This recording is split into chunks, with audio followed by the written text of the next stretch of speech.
Chapter 8, Rotational of a Rigid Body. This is 8.2b, solve problem related to equilibrium of rigid body. So the learning outcome is students should be able to solve problem related to equilibrium of rigid body. The question example is, a hanging flower basket having weight W2 is equal to 23 Newton is hung out over the edge of a balcony railing on a uniform horizontal beam AB of length 110 cm that rests on the balcony railing. The basket is counterbalanced by a body of weight W2 as shown in the figure. If the mass of the beam is 3 kg, calculate 1. The weight W1. 2. The force exerted on the beam at point O. Okay, look at the condition for the equilibrium. Ya. Kita ada dua syarat penting untuk mencapai keseimbangan. Dua syarat ini mesti dipatuhi. Mesti dipatuhi. Pertama, bagaimana nak mencapai keseimbangan, ada dua syarat penting. Pertama, jumlah daya atau daya bersih mesti kosong. Jumlah daya atau daya bersih mesti kosong. Kedua, jumlah tork atau tork bersih mesti kosong. Apa yang dimaksudkan dengan jumlah daya ataupun jumlah daya bersih mesti kosong?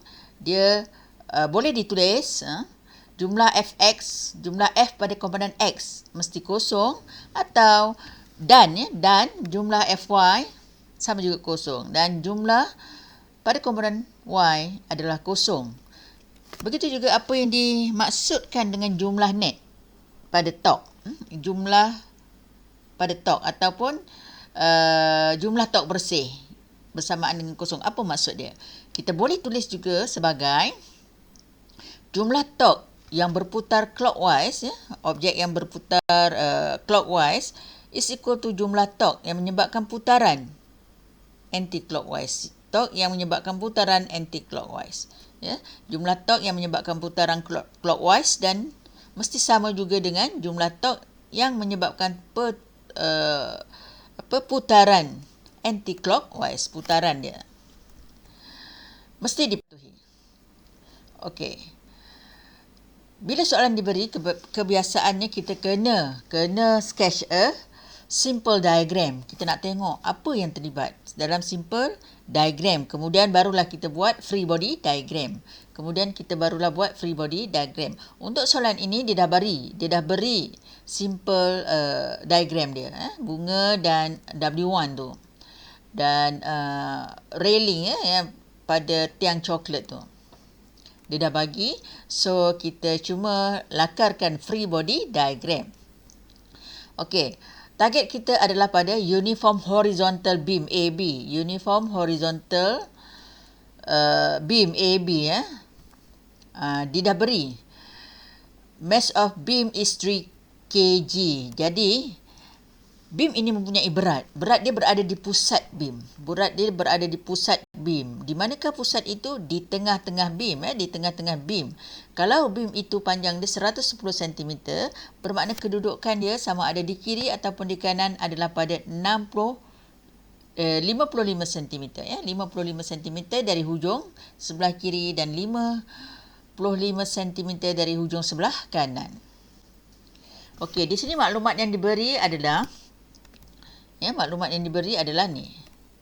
Maklumat yang diberi. Berat AB adalah 3 kali dengan gravity. Berat AB ataupun berat beam adalah 3 kali gravity. G adalah stand gravity, bukan gram. Okey, W1 tidak diberi, W2 adalah 23 Newton. Dan N juga tidak diberi. Kita kena sketch free body diagram bermula dengan berat di tengah-tengah beam WAB. Kemudian kita letaklah berat bunga W2 dan berat W1.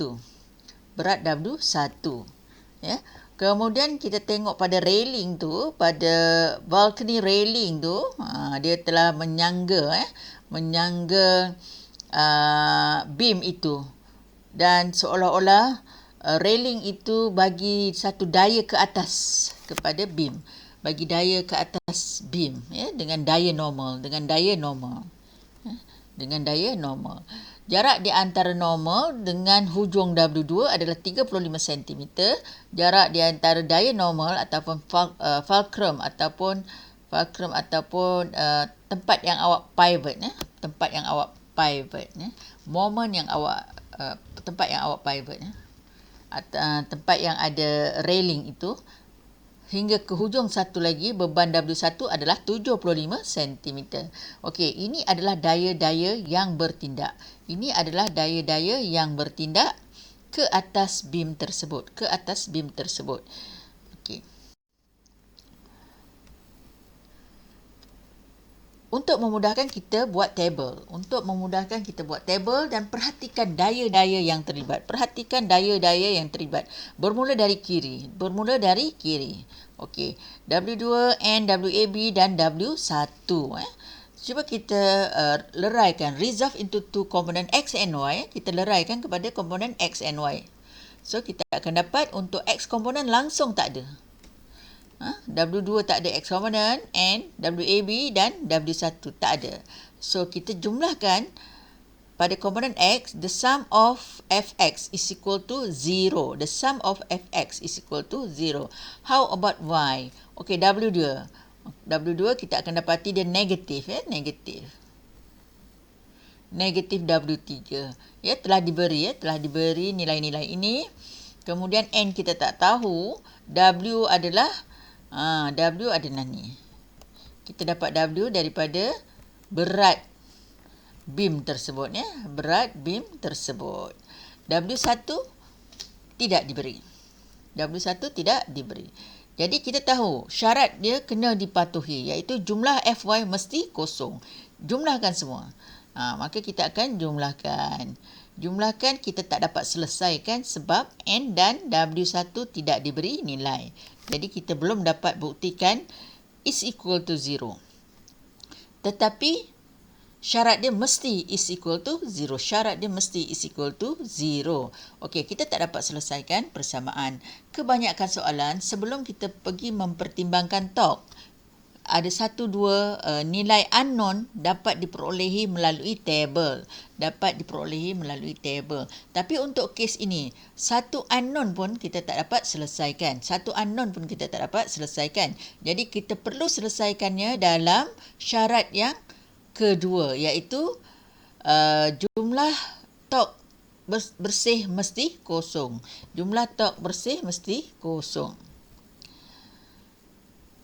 Okey, choose unknown forces as a moment point. Okey, cuba tengok pada normal, daya normal N. Kita letaklah P. Kita letak macam ni. Kita letak tandakan P dan Q. Ni adalah tempat-tempat yang kita tak tahu lagi nilai daya dia. Pada titik ni ada satu daya yang dikenakan, tapi kita tak tahu lagi daya itu berapa nilai dia.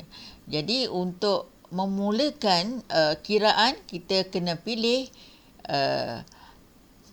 unknown forces as a moment. So kita pilih P, titik P sebagai unknown. Jadi kita tidak merumitkan pengiraan. So taking moment at point P. Kena tulis taking moment at point P. So kita dah consider kita mengambil moment at point P, barulah kita buat jumlah torque bersih adalah kosong. Okey, dia juga boleh ditulis sebagai jumlah torque anti-clockwise sama juga dengan jumlah torque ikut clockwise. Anti-clockwise mesti sama juga dengan clockwise, arah putaran dia. Daya yang menyebabkan objek berputar ya, arah putaran anti mesti sama juga dengan arah putaran clockwise, jumlah torque dia. Okey. Cuba kita tengok. Apakah yang anti pada moment point P? Anti adalah W2 ya, W2. Cuba kita tengok W2 dia akan menyebabkan putaran anti clockwise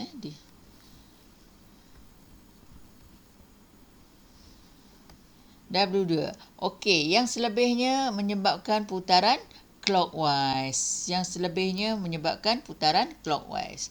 Okey, torque adalah R cross F. Jadi R dia adalah W2 dengan titik P. Berapa jarak dia? Adalah 0.35 meter. Cross F, W dia adalah W2. W dia adalah W2 dan telah diberi, nanti kita substitution lah. Substitution ni kita buat mengikut tandaan yang diberi dalam bentuk simbol, dalam bentuk simbol W2, WAB dan W1. Kemudian kita substitute nilai dia. W2 adalah 23, ya, WAB adalah 29.43, W1 adalah unknown. Rearrange kita dapatlah W1 adalah 2.89. W1 adalah 2.89 Newton. Mesti tulis unit dia Newton, ya, Newton. Mesti tulis dengan unit Newton. Pada jawapan akhir untuk cari sesuatu parameter mesti ada unit. Okey, masukkan nilai W1 kepada persamaan A. Masukkan nilai W1 ini ke dalam persamaan A. Bila kita masukkan dalam persamaan A, kita dapatlah nilai N. N adalah 55.32 Newton. 55.32 Newton. Satu lagi cara, ya, kita pivot kita ambil momen di Q. Satu lagi cara, kita ambil momen di Q. Taking moment at point Q. Sebab Q kita tak tahu.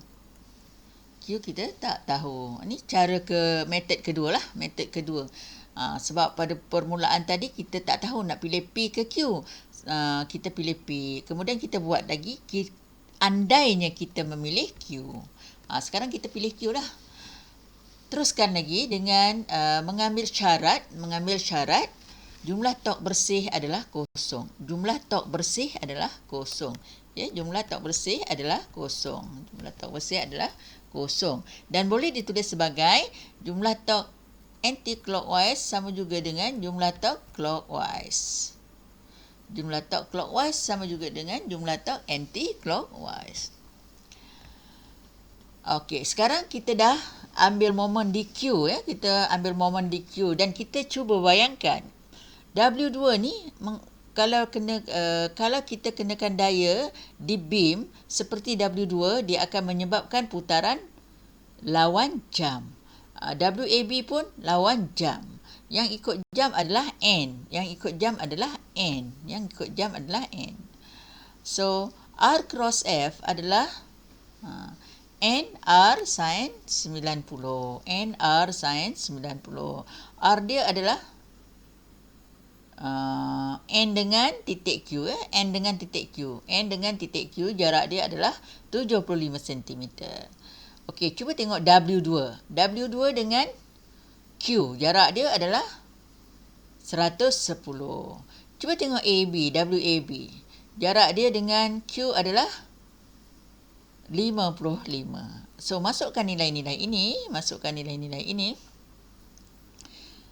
Kita akan dapat seperti persamaan yang tertera ini. Rearrange, kita akan dapat 55.36 Newton. Tadi kita dapat N adalah 55.32. Tadi kita dapat N adalah 55.32 Newton. Itu diterima sebab kita menggunakan persamaan sin cos tangent. Apa-apa saja yang melibatkan persamaan sin cos tangent dan pi, dia akan mendapat jawapan yang sedikit berbeza. Kemudian masukkan N ini ke dalam persamaan A. Masukkan nilai N ini ke dalam persamaan A. Masukkan nilai ini ke dalam persamaan A dan kita akan dapat W1 is equal to 2.93 Newton. 2.93 Newton. Jangan lupa unit. Unit mesti betul. Unit mesti betul.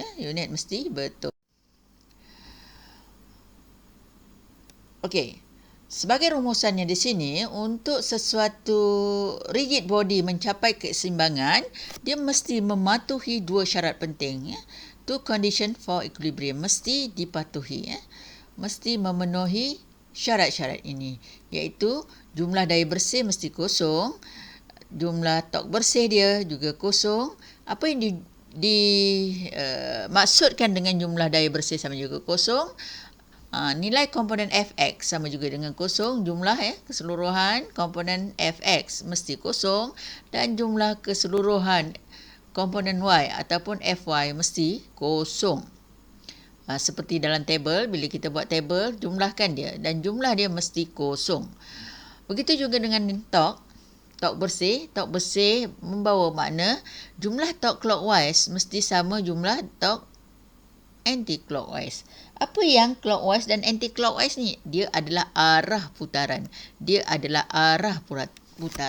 Untuk rotational rigid body, ada dua arah yang mesti kita ketahui. Satu arah putaran. Arah putaran ataupun arah angular velocity, arah dia mestilah dalam bentuk clockwise atau anti-clockwise. Arah putaran. Tapi apakah arah tok? Arah tok menggunakan right hand grip rules. Awak grip tangan awak seperti subtopik sebelum ini. Mesti dapatkan menggunakan hukum genggaman tangan kanan. Jari-jari menunjukkan arah putaran. Manakala thumb, ibu jari menunjukkan arah tok.